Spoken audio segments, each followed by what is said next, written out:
Alright. Hello guys. This time, papalitan natin ng kalahati yung tubig.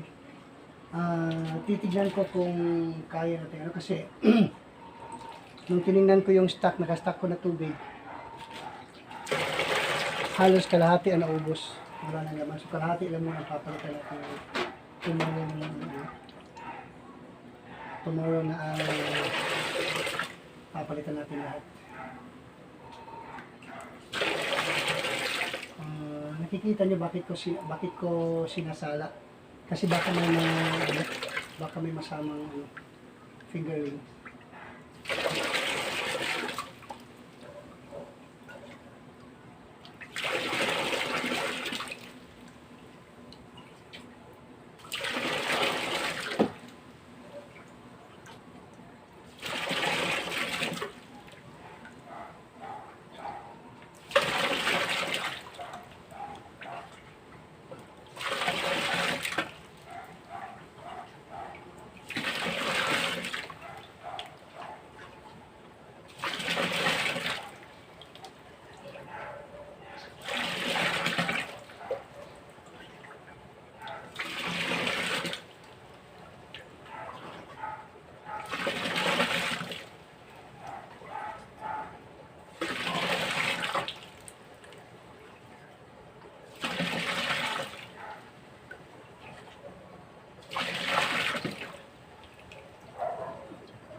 Dami guys.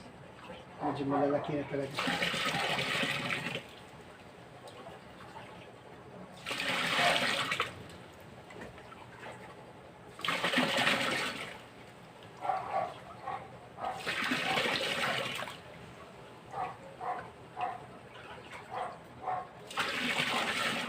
Kita mo siguro yan guys. Lapitan natin. Ayan. Kung makikita nyo guys, ang dami na. Malalaki na talaga yan.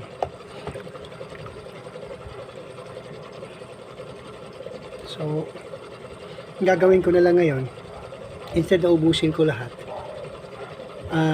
papalitan ko na lang yung kinuha ko, kalahati kasi tama pa yun eh. Papalitan ko na lang para para maging malinis, hindi kasi bumabaho siya.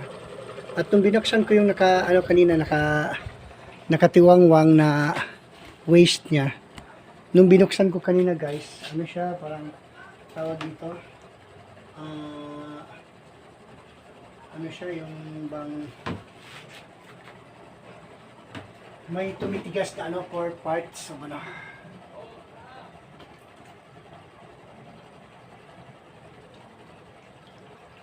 Okay. Pero for security purpose, huwag tayong magkumpiyansa. Kasi kukuha pa tayo ng tubig. Kasi lumulundag talaga sila guys. So kuha muna tayo ng tubig.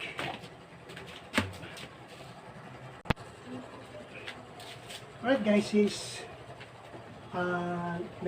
kapag-encounter ako ng problema ngayon, kasi ito na lang isang timba ang pwede kong ilagay dito. So hindi talaga abot sa natin, sa pump natin. So ang mangyari nito ngayon, na wala tayong air pump. Kasi dapat may air pump siya. Tanggalin natin ito.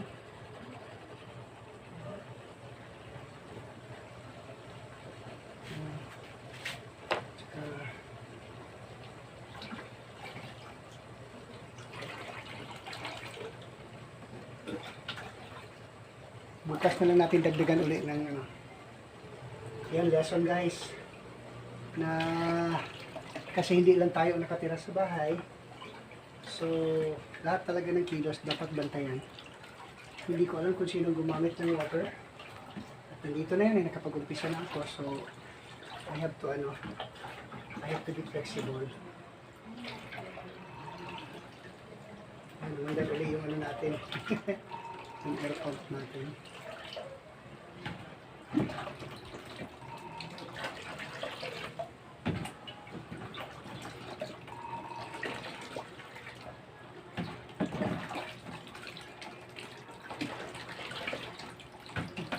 tingnan ko lang ha. Curious tayo guys.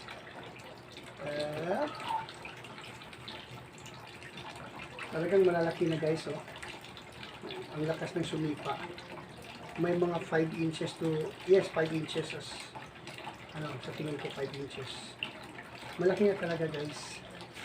So, kaya nga minomonitor natin yung kanilang water level. Since guys, wala tayong mailagay na sapat na tubig, yun lang natira, yun ang ilagay natin. But of course, ang advice po ng natin na ang tubig daw natin ay isang dangkal. So kung isang dangkal siya, tapos sa tingin ko, kaunti lang ang diferensya. So hindi ko na pipilitin. And ito, bubuksan natin yung natin. Bubuksan natin itong isa sa sa feeds, no.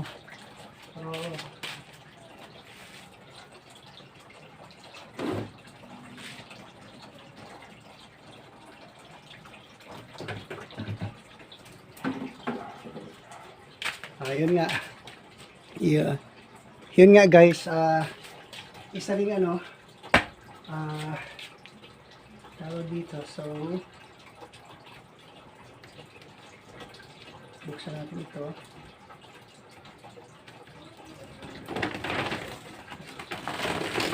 Ito yung unang paggamit ng bango ng feeds nila guys. Talagang malayo yung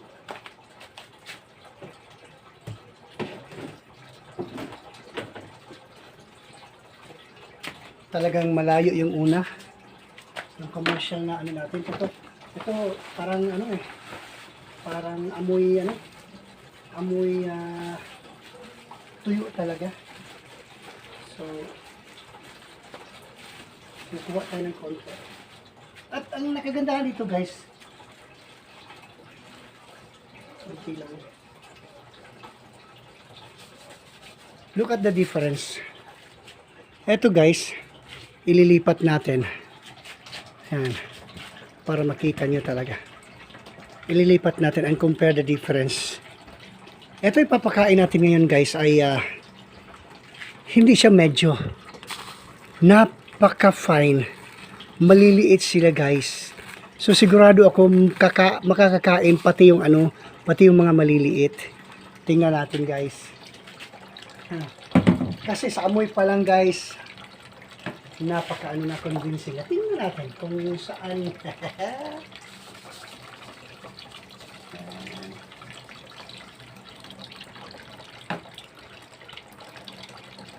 Ayan. Oh wow. Oh wow. Tingnan natin. Obserbahan po natin yung behavior ng mga alaga nating dito. Dito tayo. Yan. Tingnan natin yung alaga natin dito. Kasi binigyan natin sila ng pagkain na yung para talaga sa kanila. Ayan. Ang dami na guys. Kumakain na sila. So, sa gilid. Ayan. Pati yung mga maliliit guys, maaari silang makakakain talaga kasi maliliit na maliliit ang granules, tawag doon, parang pellets, maliliit siya. Pang talaga, pang fingerlings talaga. So, yun. Nagkamali tayo kasi hindi kami nakabili noon kasi nagmamadali nga kami. And nagtitiis sila kumain. At saka napakaamoy. It foul odor. It really produces foul odor, guys. So, nakaka-dismay talaga. But ito ngayon, tingnan nyo. Ang bilis nilang kumain, guys. Sige, obserbahan natin. Tignan natin kung saan sila. Ayan.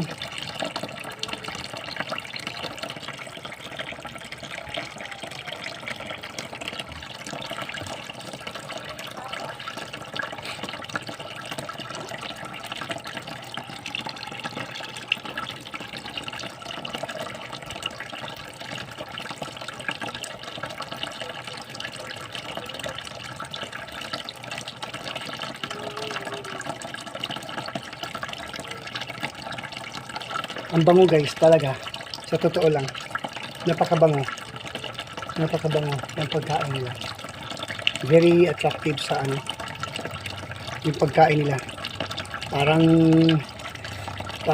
it's a very ano ba, pang fingerlings talaga. So ang pangalan po ng ating ano ay ABM Nanoles P, tapos number 3 siguro sa tinatawag na number 3 kasi mas maliit pa siguro dito guys, no? Ayan ang ano, obserbahan natin. Ayan sila, kain lang ng kain. Sana ano, yun. Lumalabas guys.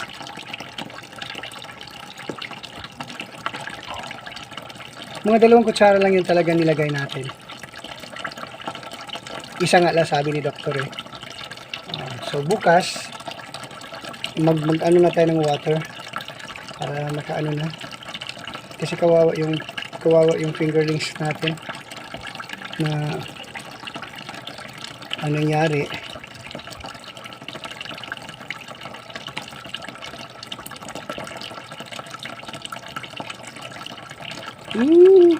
May maliit guys na kumakain.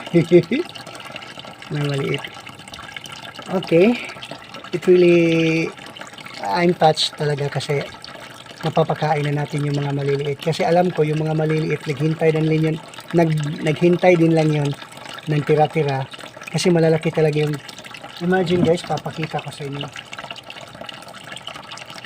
kung ano ang diferensya guys, oh. Napakalayo. See? Kung tutuusin, itong isang butil na ito ay composed of 15 siguro, ganun. Malayo talaga. Kaya, ayan. So, sige, kain lang ng kain, ha? Meron tayong 2 sako. Binilihan tayo ni Rab ng 2 sako para makakakain. Mabuti pa yung isda. Sako-sako yung ano, pagkain. Wala tayong ano. By kilo lang tayo. Anyway, first ano natin, 1 kilo lang yun eh. Bumili tayo guys ng 2 sako. 10 kilos per sack. So, we bought 2 sacks for ano, para paglipat natin, para magiging ano na sila next week talaga. Kasi next week gagawa na ako ng ano eh. Gagawa na ako ng kanila. By this week siguro. Gagawa na tayo ng bagong paglalagyan. This would be times 1, 2, 3, 4, 5. It would be times 10. Malaki guys. Kasi ano 6 or 6.5 by 4 ang gagawin natin. Ikain lang. Huwag mahiya. Ayan. Nakakatuwa guys, oh. Nakakatuwa.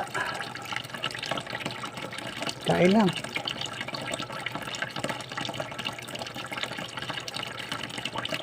So makakakumpit na yung mga maliliit guys. Kasi duda ko kinakain nila yung mga maliliit na mga fingerlings natin. Since meron tayong ano, pantay na sila ngayon, makakakain na rin yung mga maliliit.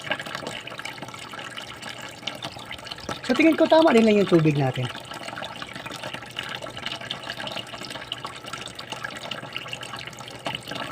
Wow, ang liliksi nila.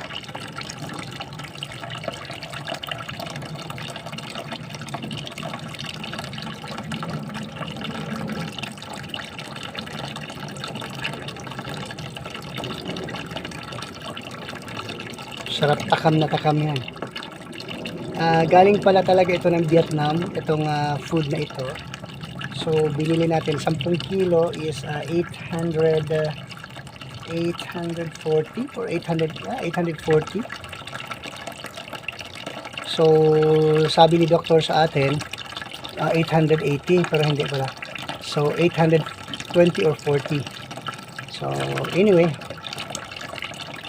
yan na. So hindi na ako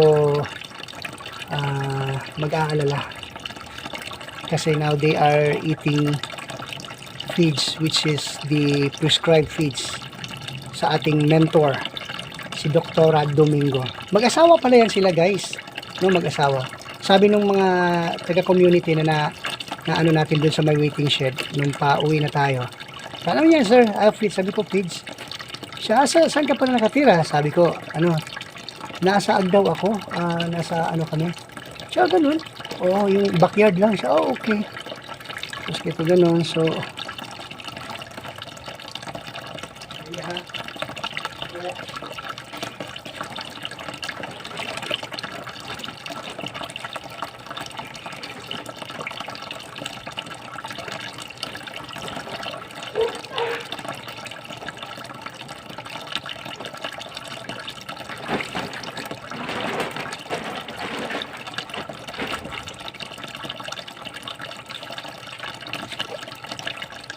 Yung pusa guys, lumapit doon kasi napakabango talaga guys.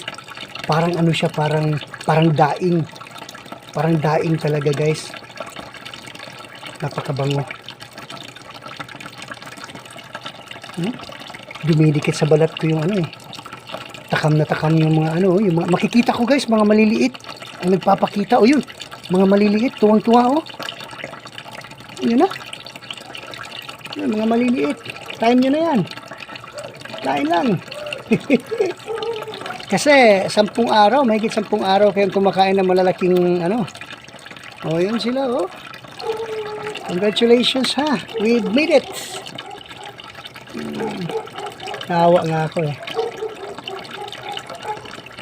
But at this moment guys, I'm satisfied. I'm satisfied na sa result.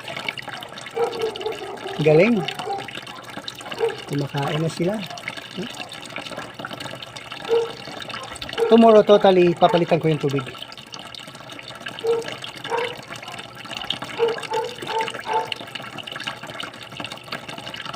Papalitan natin sila. By the way, itong itong backyard fish farming na ito ay hatid po sa atin ng Pinoy Rab Foundation. Ang Pinoy Rab Foundation is nakabase po siya sa Amerika. Ang CEO po nun by technical CEO natin si Robert Garcia, and then isa lang ito din sa niya, sa bago niyang ini-introduce na na livelihood project, kasi noon tumutulong siya sa community. Marami siyang binibigyan pagkakataon na makapag-start po ng business, na makapagtinda. Bumili nga kami noon ng yung mga blender, yung mga ganon. Bili kami ng mga para sa puto, yung steamer. Pero parang guys, parang ewan ko lang, hindi lang siguro namin natutukan, or maybe may hindi kami nagawa upang mapanatili, upang matuloy, upang ma-sustain po yung pagtitinda nila. Pero ngayon na nag-resume na ang Pinoy Rab YouTube channel, ang content namin ngayon ay puro Pinoy Rab Foundation.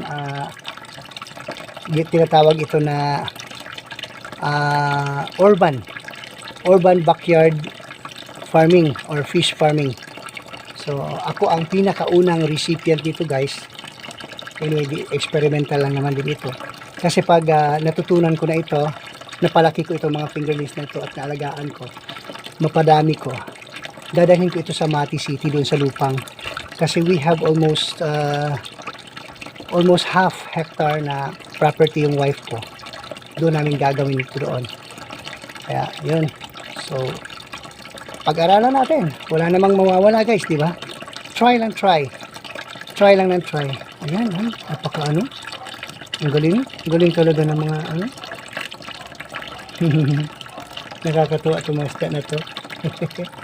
Kumakain talaga sila guys. Nakakatuwa. Ang dami kong binili 10 kilo per sack. 2 sako po yan. 2 buwan hindi nila maubos to. Siguro pag harvest. Anyway, pag medyo malaki-laki na sila guys, hindi na rin ganito ipapakain natin sa kanila. mangyari sigurong sosobra yung binili natin na food na yan. Pero bibigay din naman natin sa bago nating set. Kasi pag ililipat ko na to, bibili na naman kami ng bagong set ng fingerlings.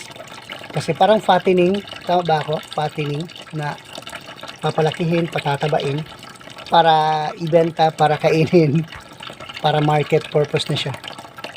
So, yan guys, no? Yan muna ang natin sa gabi ito, sa hapong ito.